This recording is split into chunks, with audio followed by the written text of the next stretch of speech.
こんにちは。CDI キャリアスクールの阿部さん先生です。今回は CAD 作業を劇的に効率化する便利なデバイス、スペースマウスについて分かりやすく紹介します。スペースマウスって普通のマウスと何が違うの？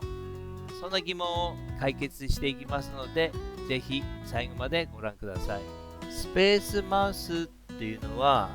3D コネクション社が開発した 3D ナビゲーションデバイス。通常のマウスとはどんなところが違うかっていうとですね、3D 空間内での視点移動に特化した、コントローラーなんですね。建築や機械の CAD 設計、あとはブレンダーとかツインモーションなどの 3D モデリング、あと CG の制作とかアニメーションの制作など、様々な分野で活用されています。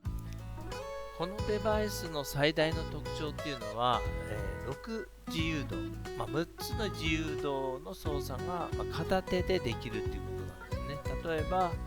上下の移動とか左右の移動、または、前後ですね。ズームイン、ズームアウトになりますけど、前後の移動。あとは回転も左右の回転、前後の回転、あと斜め、傾きっていう感じですね。これが、片手で直感的に操作ができるというのが特徴です。さらに左右のボタンにはショートカットを割り当てることができるので、作業をよりスムーズに進めることができるんですね。